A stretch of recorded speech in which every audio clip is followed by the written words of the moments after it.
Hello everyone. आज का the Hindu newspaper discussion start करते हैं। इम्पोर्टेंट आर्टिकल देखेंगे प्रीलिम से रिलेटेड। पहला आर्टिकल है मंडी डिस्ट्रिक्ट में जो फ्लैश फ्लडिंग आई है। देखो, यहाँ पर जिक्र नहीं हुआ है मगर मैं आपको बता दूं ये क्लाउड बस्ट की बात हो रही है।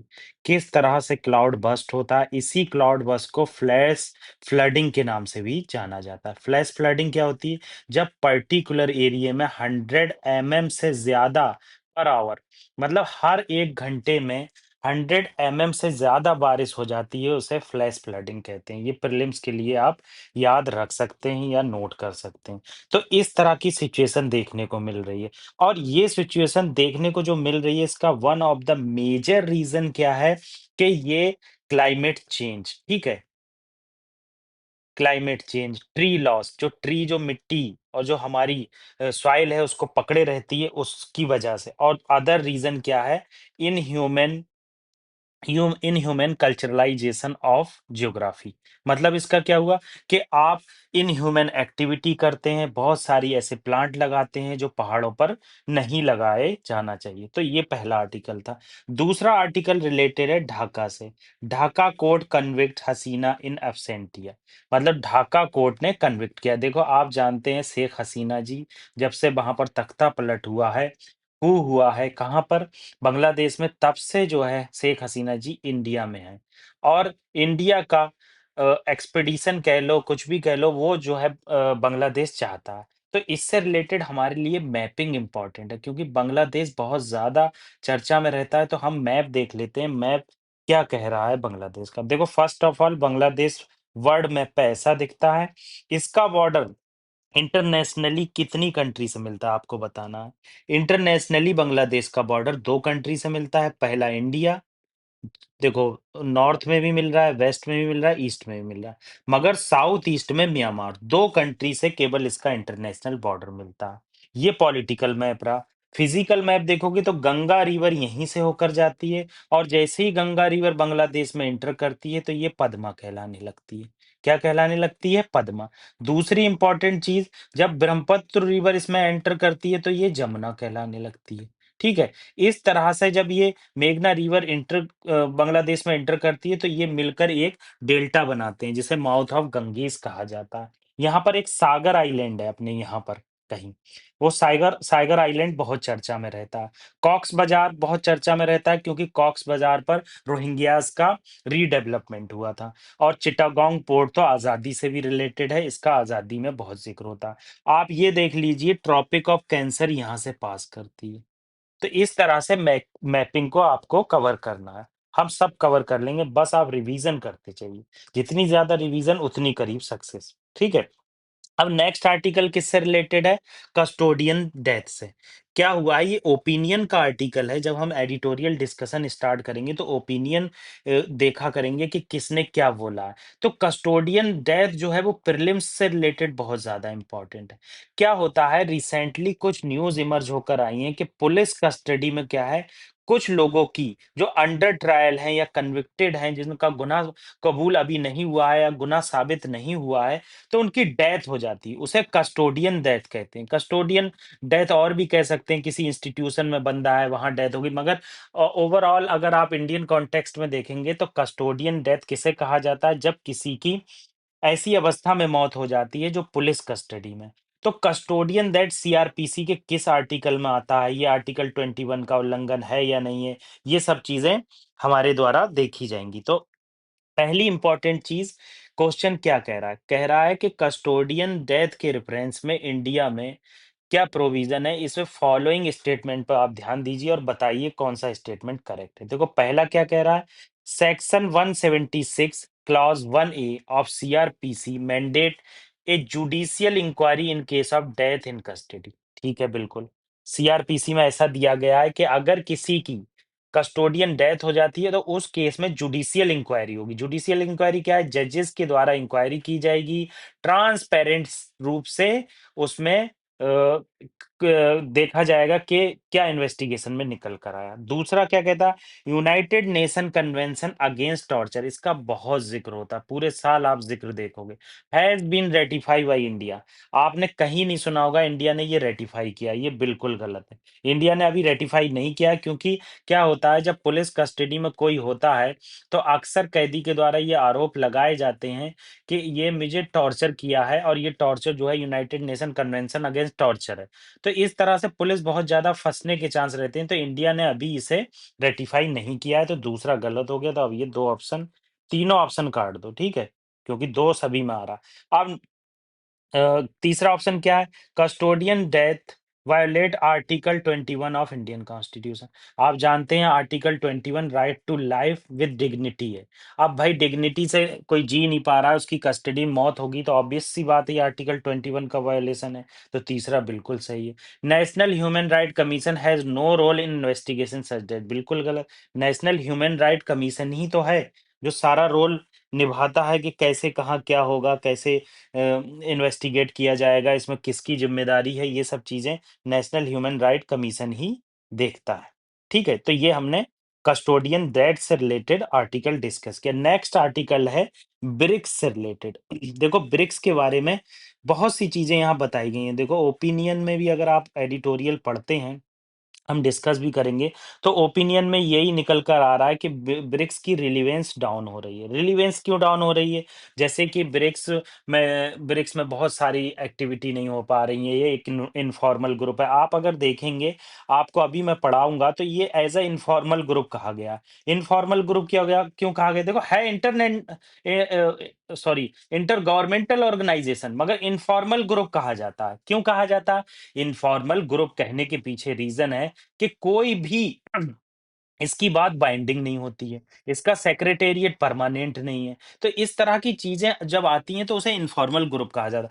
मगर ये एक ओपिनियन है कि इसकी रिलेवेंस डाउन हो रही है, मगर अगर आप देखेंगे, तो ये मल्टीपोलर वर्ल्ड की तरफ ले जाता है। मल्टीपोलर वर्ल्ड क्या होता है? देखो वन पोल, आप जानते हैं जब कोल्ड वॉर हुई थी 1990 में, तो उस टाइम में वर्ल्ड जो है 2 पोल में बँट गया था। एक अमेरिका की तरफ, एक सोवियत यूनियन की तरफ।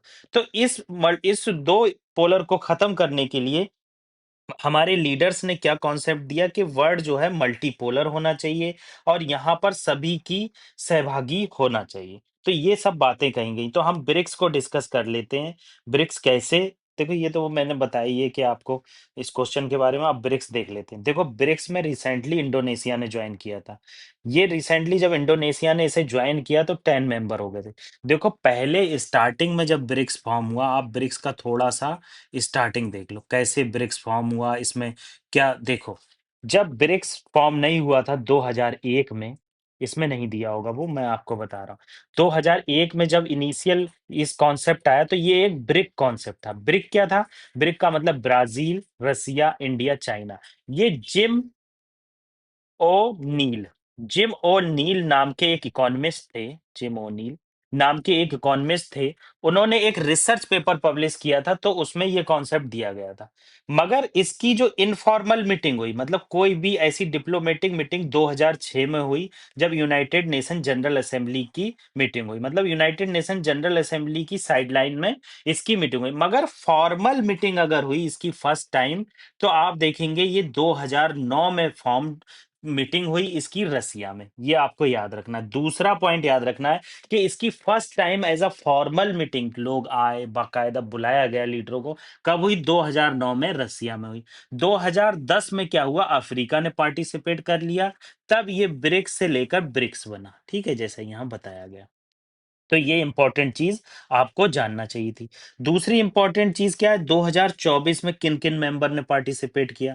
तो आप देखेंगे ईरान ने पार्टिसिपेट किया, यूनाइटेड अरब अमीरात ने किया, इजिप्ट ने किया, इथोपिया ने किया। तो आप अगर इसके टोटल 10 मेंबर देखेंगे, तो मैं आपको 10 मेंबर बता देता हूँ, कहीं कहीं 11 भी दिए हैं, ठीक है। तो पहली बात, इसके 10 मेंबर इस तरह से हैं। पहली ब्राजील है, ठीक है, दूसरा रसिया है, तीसरा इंडिया है, चाइना है, साउथ अफ्रीका है, इजिप्ट है, इथोपिया है, ईरान है, यूएई है, यूनाइटेड अरब अमीरात और इंडोनेशिया। मतलब 10 मेंबर इसमें अभी हैं, मगर ये अप एंड डाउन होते रहते हैं। अर्जेंटीना ने इसे ज्वाइन करने को कहा था, मगर ये लेटर जो है 2024 में लेफ्ट कर दिया। ये अर्जेंटीना पे अमेरिका का इन्फ्लुएंस बहुत रहता है, इस वजह से अर्जेंटीना के द्वारा इसे लेफ्ट कर दिया गया। ये देखो मैंने आपको बता दिया, फर्स्ट समिट जो हुआ था ब्रिक्स का 2009 में हुआ था। ये इंपॉर्टेंट चीज़ थी। आप यहाँ देख सकते हैं कि G7 की कौन-कौन सी कंट्रीज़ हैं, ब्रिक्स में कौन-कौन है और न्यू ब्रिक के मेंबर कौन-कौन है, और मैंने आपको बता भी दिए। ये चीज़ इंपॉर्टेंट है। इकोनॉमिक इन्फ्लुएंस क्या होता है, यूपीएससी इस तरह की स्टेटमेंट ज़रूर डालती है कि ब्रिक्स जो है वर्ल्ड की 35% जीडीपी को प्रस्तुत करता है, मतलब रिप्रेजेंट करता है। दूसरी इंपॉर्टेंट चीज़, वर्ल्ड की कितनी पॉपुलेशन है ब्रिक्स नेशन में? 46%। ये आपको पता ही होना चाहिए। आगे क्या है? Counter balance G seven. जी7 को क्या करता है? ये काउंटर बैलेंस करता है, क्योंकि इसमें बहुत सारी डेवलपिंग कंट्रीज़ हैं, तो आपको देखने को मिलेगा कि इसके द्वारा किस तरह से जी7 को काउंटर बैलेंस किया जाता है। ये इंपॉर्टेंट चीज़ आप अच्छे से जान लो। तो मैंने ब्रिक्स की एक-एक चीज़ आपको बता दी। आगे इसके एमसीक्यूज़ भी डिस्कस कर लेंगे। नेक्स्ट आर्टिकल है रिलेटेड क्वाड से। देखो क्वाड क्या हो रहा है, अभी रिसेंटली फॉरेन मिनिस्टर्स की मीटिंग हुई है यूएसए में क्वाड से रिलेटेड। देखो क्वाड का कॉन्सेप्ट कहाँ से इमर्ज हुआ, ये सब चीज़ें हम यहाँ पर थोड़ा-सा ज्ञान अर्जित कर लेते हैं भाई, ज्ञान अर्जित कर लो थोड़ा-सा। क्वाड क्या है? देखो पहली बात, इसका नाम जो था क्वाड्रिलेटरल सिक्योरिटी डायलॉग था, इसलिए इसे क्वाड किया कहा गया। 2007 में ये जापान के प्राइम मिनिस्टर जो थे उनके द्वारा ये कॉन्सेप्ट दिया गया था। इसमें इनफॉर्मली रूप से कितने लोग हैं? इंडिया है, यूएसए है, जापान है और ऑस्ट्रेलिया, ये 4 लोग हैं। इनका मेन देखो ये 2007 में ज़रूर फॉर्म हुआ, मगर इसको फॉर्मलाइज़ेशन कह सकते हैं, या पहली मीटिंग जो है 2017 में हुई, जब चाइना का इन्फ्लुएंस बहुत ज़्यादा बढ़ने लगा। जब चाइना का इन्फ्लुएंस बहुत बढ़ने लगा, तब इसकी पहली मीटिंग 2017 में हुई, और इसके मेंबर मैंने आपको बता दिए, इंडिया, यूएसए, जापान, ऑस्ट्रेलिया हैं। इसका ऑब्जेक्टिव क्या है? Free, open, inclusive, rule based Indo Pacific, मतलब ये free, open, inclusive, rule based Indo Pacific region जाता है। स्पेशली ये काउंटर बैलेंस करता है चाइना को। इसमें मिलिट्री एक एक्सरसाइज होती है मालाबार, ये आपको जरूर याद रखना है। ये नवल कोऑपरेटिव एक्सरसाइज है। मैंने कौन सी एक्सरसाइज बताई आपको? मालाबार। एक बार इसको पूरा रिमूव कर देते। कौन सी एक्सरसाइज बताइए आपको? आपको याद रखना है मालाबार एक्सरसाइज, मालाबार। ये नवल एक्सरसाइज है, इंडिया के द्वारा ऑर्गेनाइज की जाती है। इसमें जापान, ऑस्ट्रेलिया और यूएसए पार्टिसिपेट करते हैं, ठीक है। ये नॉन मिलिट्री ऑर्गेनाइजेशन है, मगर चाइना इसे एक मिलिट्री ऑर्गेनाइजेशन कहता है, क्योंकि वो चाहता है इसको टैकल करना और इससे निपटना, मतलब काउंटर बैलेंसिंग स्ट्रेटजी कह सकते हैं इसे। क्वाड समिट अभी रिसेंटली वॉशिंगटन में हुआ। और क्वाड प्लस में कौन-कौन से मेंबर? क्वाड प्लस ऐसे ही बना दिया है कि साउथ कोरिया, मतलब इसकी मेंबरशिप एज़ ए ब्रिक्स की तरह बढ़ती जा रही है, ताकि जो है चाइना को काउंटर बैलेंस किया जा सके। तो ये हमने आर्टिकल फ्रंट पेज के डिस्कस किए, कुछ आर्टिकल जो बहुत इंपॉर्टेंट थी। अब नेक्स्ट आर्टिकल देख लेते हैं, जो हमारा रिलेटेड है जीएसटी काउंसिल से। अभी क्या हुआ, रिसेंटली जीएसटी काउंसिल ने डिस्कस किया कि हम जो 12% की स्लैब है, उसमें बहुत कम जो है आइटम्स को इंक्लूड करेंगे, मतलब आइटम्स को लेस करना है। लेस करने का क्या मतलब है कि भाई 12% बहुत बड़ा रेट होता है, इससे क्या होता है, इकोनॉमी पे भी इम्पैक्ट पड़ता है और लोगों के खरीदारी और बाइंग कैपेसिटी भी डिक्लाइन होती है। तो इस तरह से उससे निपटने के लिए इसमें क्या किया गया कि हम जो है 12% की स्लैब में आइटम्स को डिक्लाइन करेंगे। हमारे लिए इम्पोर्टेंट है जीएसटी काउंसिल क्या होती है और इससे रिलेटेड एमसीक्यूज़। ठीक है, देखो पहले देख लेते हैं जीएसटी काउंसिल का बैकग्राउंड।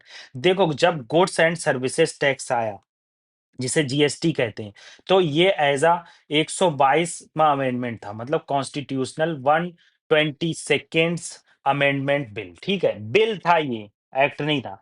बिल, एक्ट तो ये जो बना 101, मतलब 101 एक्ट बना, मतलब ये अमेंडमेंट एक्ट बना, ठीक है? तो इसको पास किया गया पार्लियामेंट में 2017 में, और इसको पास करने के लिए स्पेशल मेजॉरिटी की ज़रूरत पड़ी। देखो, स्पेशल मेजॉरिटी क्यों चाहिए? देखो, कुछ प्रोविज़न जो होते हैं वो फेडरल होते हैं। फेडरल मतलब क्या होता है कि भाई सेंटर में तो चेंज हो ही रहा है, कि सेंटर के लॉ मेकिंग में और सेंटर की अथॉरिटी में चेंज हो रहा है, तो स्टेट की अथॉरिटी में भी चेंज हो रहा है, क्योंकि जो स्टेट थे वो भी नहीं चाहते थे कि जो अदर टैक्सेस हैं हमारे डिक्लाइन हो। तो उन टैक्सेस को रिमूव करने के लिए स्टेट का कोऑपरेशन चाहिए था, तो इसके लिए स्पेशल मेजॉरिटी चाहिए होती है। तो ये फेडरल प्रोविजन को चेंज करने के लिए स्पेशल मेजॉरिटी चाहिए, तो इसमें 15 इंडियन स्टेट ने इसको रेटिफाई किया। मतलब 50% स्टेट। स्पेशल मेजॉरिटी कई टाइप की होती है। देखो, एक स्पेशल मेजॉरिटी केवल पार्लियामेंट के अंदर होती है, जिसमें 2/3 वोटिंग चाहिए होती है, प्रेजेंट एंड वोटिंग। एक स्पेशल मेजॉरिटी क्या होती है कि एब्सोल्यूट मेजॉरिटी चाहिए, मतलब जितने मेंबर हैं टोटल, उसकी मेजॉरिटी, मतलब मान लो 500 मेंबर हैं हमारे लोकसभा में, एज्यूम कर लो इतने नहीं है, 400 कुछ है, 500 मेंबर, इसकी एब्सोल्यूट मेजॉरिटी क्या हो गई? 251, ठीक है? एब्सोल्यूट मेजॉरिटी का मतलब है आप पार्लियामेंट में आए हैं या नहीं आए हैं, इससे मतलब नहीं है। टोटल कितने मेंबर की कैपेसिटी है, उससे मतलब है।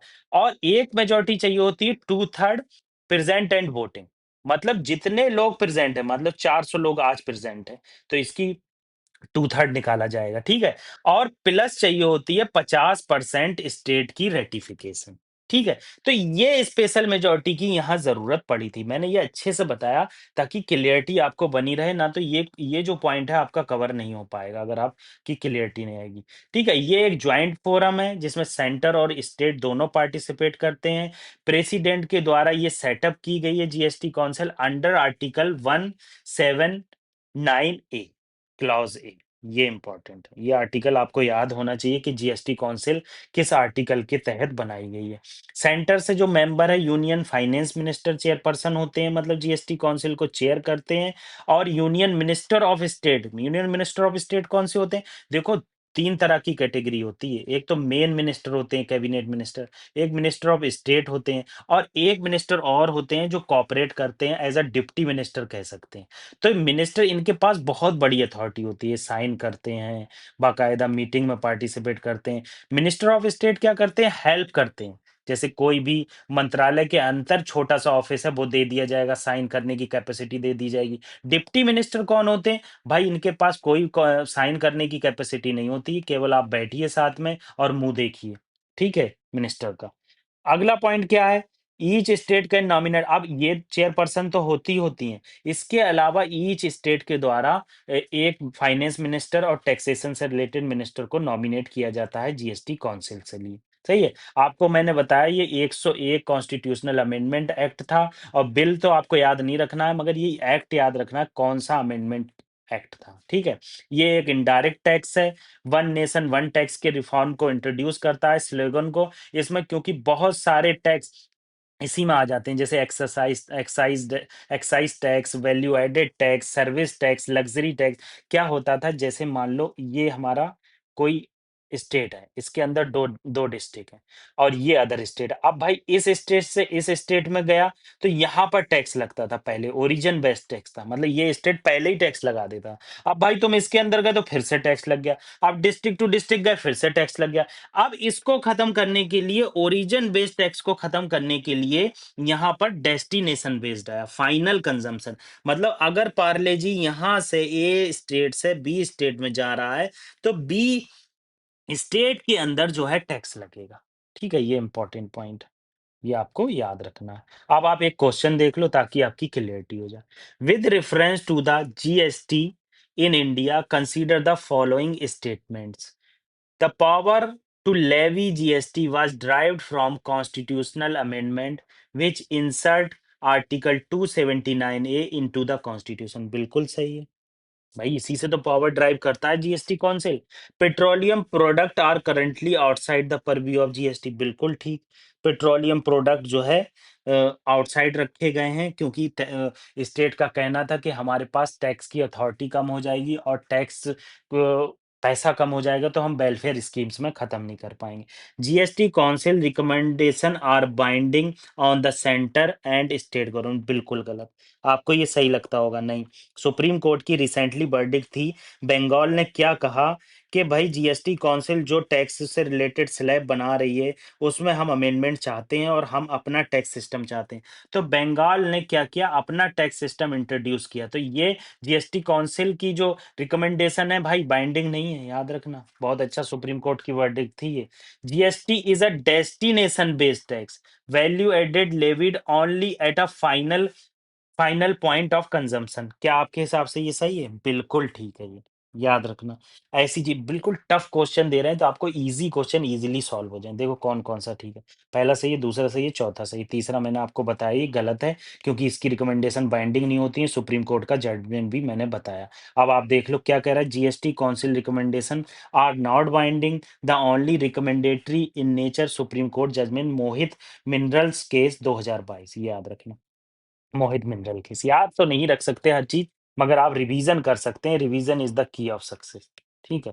अगला आर्टिकल रिलेटेड है एनएचआरसी से रिलेटेड। अभी रिसेंटली एक डेथ हुई है, कहाँ पर? मजनू का टीला, दिल्ली में एक जगह है, 17 साल के लड़के की। तो वेडनेसडे को क्या हुआ, नोटिस इशू किया गया अगेंस्ट द दिल्ली गवर्नमेंट के खिलाफ बाय द एनएचआरसी। तो हम एनएचआरसी को डिस्कस करेंगे। नेशनल ह्यूमन राइट कमीशन क्या है?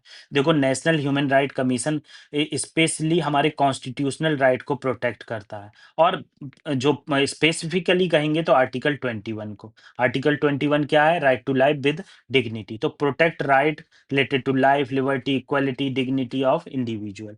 ठीक है। जो इंडियन कॉन्स्टिट्यूशन में हमारे आर्टिकल्स दिए हैं और जो इंटरनेशनल कोवेनेंट है, मतलब जो कन्वेंशन हमने ह्यूमन राइट से रिलेटेड साइन किए हैं, उससे रिलेटेड जो कन्वेंशन है उसको भी ये इम्प्लीमेंट करता है। ठीक है। दूसरी चीज जान लो, ये एक स्टेचुटरी बॉडी है। स्टेचुटरी बॉडी कौन सी होती है? जो किसी एक्ट से बनी होती है। तो नेशनल ह्यूमन राइट कमीशन कोई कॉन्स्टिट्यूशनल बॉडी नहीं है, such as National Backward Classes Commission और नेशनल शेड्यूल्ड कास्ट कमीशन जो है। मगर एनएचआरसी एक कैसी बॉडी है? एनएचआरसी एक स्टेचुटरी बॉडी है, जिसे 12 अक्टूबर 1993 को बनाया गया था। ये याद होना चाहिए आपको। आप ये मत सोचिए फालतू में बताया जा रहा। इसमें अमेंडमेंट 2006 में हुआ और 2019 में हुआ। ये पेरिस प्रिंसिपल्स जो आए थे, जो ह्यूमन राइट को प्रोटेक्ट करने के लिए और प्रमोट करने के लिए, उनको फॉलो करता है। पेरिस प्रिंसिपल्स क्या थे?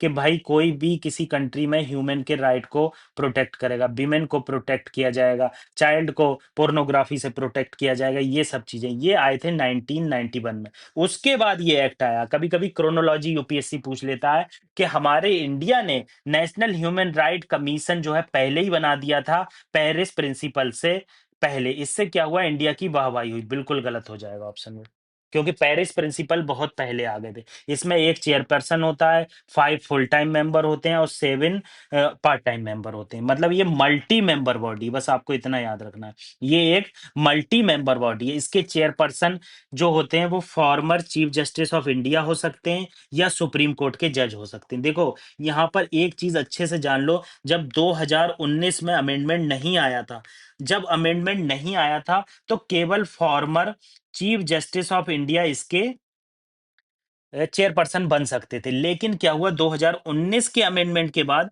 सुप्रीम कोर्ट के जज भी इसमें चेयरपर्सन बन सकते हैं। बहुत सारे चेंजेस हुए, अभी आगे बता रहा हूँ। ठीक है। इसे अपॉइंट करता है और इसके मेंबर को प्रेसिडेंट के द्वारा अपॉइंट किया जाता है। और 6 मेंबर कमेटी होती है जो सजेस्ट करती है कि भाई चेयरपर्सन और मेंबर कौन होगा। इसमें अधिकतर गवर्नमेंट के ही मेंबर होते हैं, जैसे प्राइम मिनिस्टर होते हैं, स्पीकर ऑफ लोकसभा होते हैं, डिप्टी चेयरमैन ऑफ राज्यसभा होते हैं, लीडर ऑफ अपोजिशन होते हैं पार्लियामेंट, और यूनियन होम मिनिस्टर होते हैं। ये याद रखना, क्योंकि कमेटी से रिलेटेड यूपीएससी क्वेश्चन पूछती है। और 2019 में क्या अमेंडमेंट हुआ, इसका टर्म 3 साल कर दिया गया और 70 साल कर दिया गया। मतलब अगर आपकी 70 साल एज नहीं हुई तो 3 साल के लिए आप नेशनल ह्यूमन राइट कमीशन के मेंबर या चेयरपर्सन बन सकते हैं, और 70 साल हो गई है तो आप रिटायर हो जाएंगे जैसे ही 70 साल होगी। ठीक है। ये अमेंडमेंट 2019 में आया, जैसे कि मैंने पहले बताया था। ठीक है। ये इंपॉर्टेंट चीज है। तो ये चीज़ मैंने बताई। दूसरी चीज़ क्या बताई थी मैंने? कि चेयरपर्सन, हाँ, जो former chief justice of India है पहले वो। हाँ, यहाँ पर एक चीज़ और नहीं बताई गई है कि पहले क्या था कि रीअपॉइंटमेंट नहीं हो सकता था चेयरपर्सन्स का। National Human Right commission member तो चेयरपर्सन बन सकते थे, मगर अगर चेयरपर्सन आप एक बार बन गए तो दोबारा से human right sorry, national Human Right commission का आप चेयरपर्सन नहीं बन सकते। मगर क्या हुआ, 2019 के अमेंडमेंट में नेशनल ह्यूमन राइट कमीशन के चेयरपर्सन भी आप बन सकते हैं दोबारा से।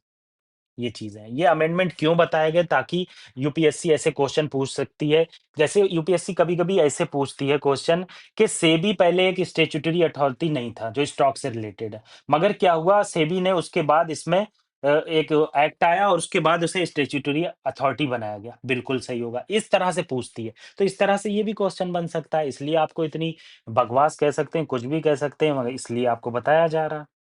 जही जितना पढ़ोगे उतना अच्छा है, जितनी ज़्यादा रिवीज़न करोगे उतना अच्छा रहेगा। Thank you very much.